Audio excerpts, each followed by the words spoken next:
학생들의 건강권 보호는 교육당국의 절대적인 책임 아닙니까? 학교 마사토 운동장에서 발생하는 먼지는 아무런 문제가 없는 단순한 흙먼지라는 것에 동의하십니까? 경기도 내 학교 흙운동장 2,200곳, 미세먼지 속 뛰노는 아이들. 학교 마사토 운동장에 관한 기사 헤드라인입니다. 학교 생활 중 건강을 해칠 수 있는 유해 환경은 무엇보다 우선에 개선해야 하지 않겠습니까?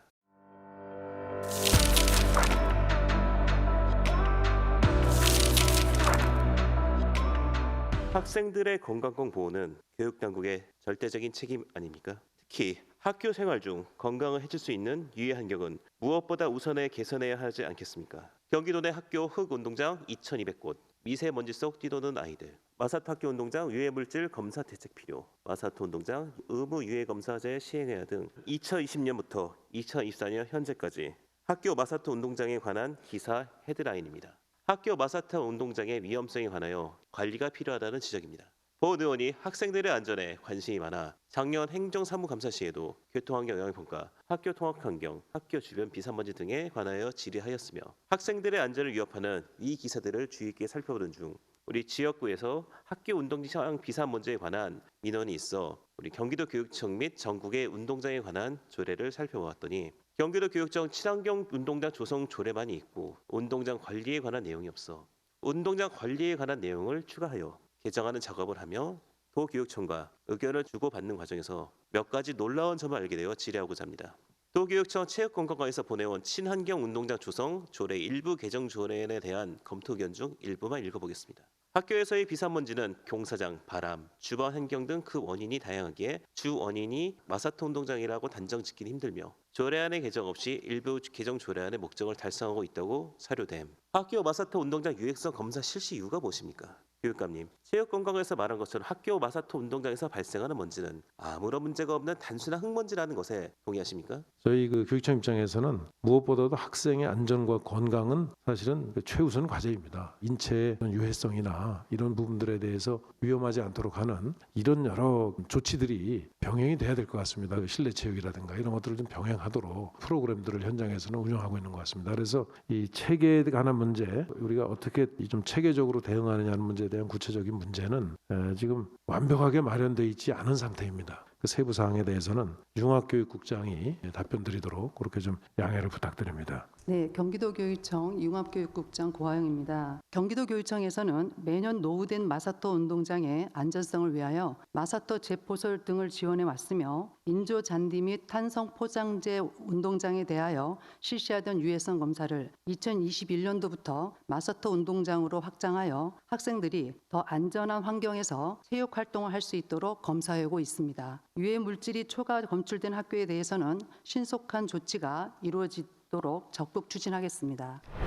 학교 운동장은 유해성 검사 계획 수립은 교육청 체육관광과에서 그리고 지원청은 학교와 교육청의 중간 통로 역할 및 토양 정밀 주사 실시, 학교 안전과는 토양 정밀 주사 예산 배부, 유해성 검사 실시는 학교에서 학교 자체 예산으로 실시 시행 후 다시 지원청에 보고하는 흐름으로 이루어져 있으며 결국 학교 운동장 유해성 검사는 일선 학교의 업무가 되고 있습니다. 이렇게 많은 부서가 엉켜 있고 학교 운동장을 관리하는 부서가 불분명하다 보니 제대로 관리가 되지 않고 있으며 이로 인한 피해는 학생들이 보고 있어 학생들의 안전이 위협받고 있는 상황입니다. 본 의원은 교육청이 아니란 태도와 너무 많은 부서가 걸려있는 교육청의 불분명한 업무 분장을 지적하지 않을 수 없습니다. 명확하고 적합한 업무 분장을 해주셔서 부서 간 업무 핑퐁이 없도록 해주시길 바랍니다. 우리 아이들의 건강을 위해 몇 가지 제안을 하는 내용의 답변 바랍니다. 첫째, 현재 각 학교에서 실시하고 있는 운동장 유해성 조사를 도교육청이나 각 지원청에서 총괄하여 학교 운동장 유해성 조사를 위탁 실시하는 바를 제안합니다. 둘째, 마사토 운동장 유해성 조사 시 준공승 및 성면뿐만이 아닌 총문진,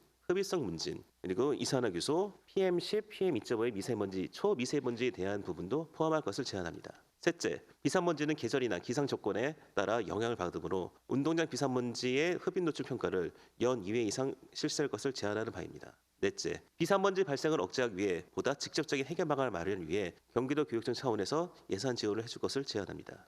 경기도교육청에서는 마사토 운동장에서 발생하는 먼지에 대한 관심을 제고하여 비산먼지를 감소하기 위한 방안이 필요하다는 것을 공감합니다. 제안해 주신 내용 중 흡입 노출 평가 등은 의학적인 지식을 가진 보건소, 의료기관, 대학 등 전문기관의 연구가 필요한 부분으로 경기도뿐만이 아닌 전국 마사토 운동장에 적용될 수 있는 부분이기에 중앙부처 등에 제안하여 국가적 범위에서 추진이 될 수 있도록 노력하겠습니다. 또한 의원님께서 총체적으로 제안해 주신 마사토 운동장에 대한 4가지 방안에 대해서도 면밀히 살펴 반영될 수 있도록 노력하겠습니다. 제11대 경기도의회 전반기 교육행정위원회의 주요 성과 중 하나로 본 의원은 학교 도서관의 자료 구입비를 학교 기부 운영비 3% 이상으로 필수 편성하도록 한 경기도 교육청 학교 도서관 운영 및 도서교육진흥조례 개정을 꼽습니다. 본 의원의 지역구인 과천에서 올해 3월 과천 최초의 톰학교인 율목초중이 개교하였습니다. 두 학교의 올해 도서관 자료 교육비는 2,300만 원에 불과합니다. 초등학교 1,200만 원, 중학교 1,100만 원입니다. 이 예산으로 과연 얼마만큼의 장소를 확보할 수 있을까요? 학교 도서관 진흥법 시행령 제8조 제1항에 따르면 각 학교는 1,000종 이상의 자료를 갖추고 연간 100종 이상의 자료를 추가로 확보해야 합니다. 또한 한국도서관협회가 2013년에 발표한 한국도서관 기준에 의하면 초등학교 학생 1명당 도서수 10권 이상, 중학교는 20권 이상, 고등학교는 30권 이상을 마련하도록 권장하고 있습니다. 경기도 교육청의 신설교 도서구입비 지원 사업은 당해 연도 신설교 및 개교 2년차까지가 지원 대상으로 명시되어 있습니다. 본 의원은 이를 개교 3년차까지 지원 기간을 확대해 줄 것과 학교 도서관 진흥 시행 계획에 개교 5년차 이내에 신설학교의 도서관 장소 보유수를 다른 학교와 비슷한 평균에 맞출 수 있도록 계획 내에 명분화해 줄 것을 제안드립니다. 경기도교육청은 2024년부터 신설학교의 장소 부족 해결을 위하여 도서 구입비 지원 대상교를 당해연도 신서교 및 개교 1년차 학교에서 개교 2년차 학교로 확대하여 지원하였습니다. 의원님께서 제안해 주신 개교 3년차까지 지원하는 방안은 본 예산에 반영할 수 있도록 노력하겠습니다. 현재 절출생 기조 속에 신설학교 설립에서 지역 학생 수요를 제대로 반영하지 못하는 사안들이 지속적으로 지적되고 있습니다. 보수적으로 학생 수를 보고 학교 설립 뒤에 부랴부랴 증설 등으로 학생 및 학부모들을 어렵게 하는 부분에 대해 교육행정에 심각한 의문을 품게 만듭니다. 한편 신도시에 학생 인구가 급증하다가 이런 경우에 장기간 유지되지 못하여 학생 수의 급변이 예견되는 현실적인 문제도 있습니다. 특히 청약 아파트의 전매 제한 완화 등으로 이런 경향이 더욱 커져가는 상황에서 이에 대한 중장기적인 정책 방향은 무엇인지 질문을 드립니다.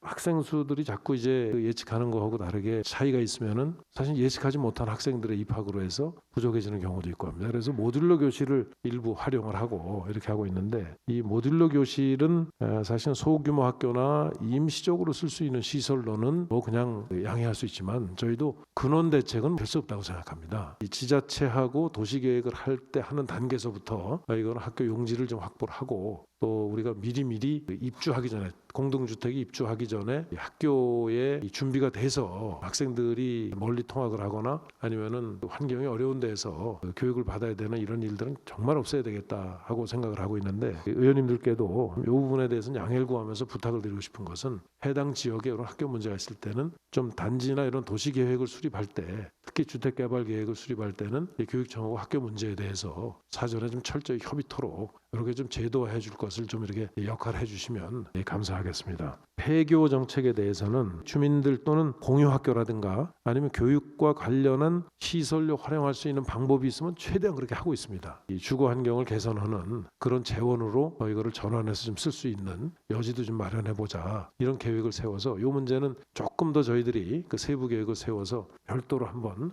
이렇게 발표를 하고 의원님들께도 보고될 시간을 갖는 게 어떻겠나 하는 그런 좀 생각합니다. 저출생 기조와 관련한 신설학교 설립 등에 대해서는 저희들이 충분히 주신 말씀 감안해서 좀 대책 마련하겠다는 말씀 드리겠습니다.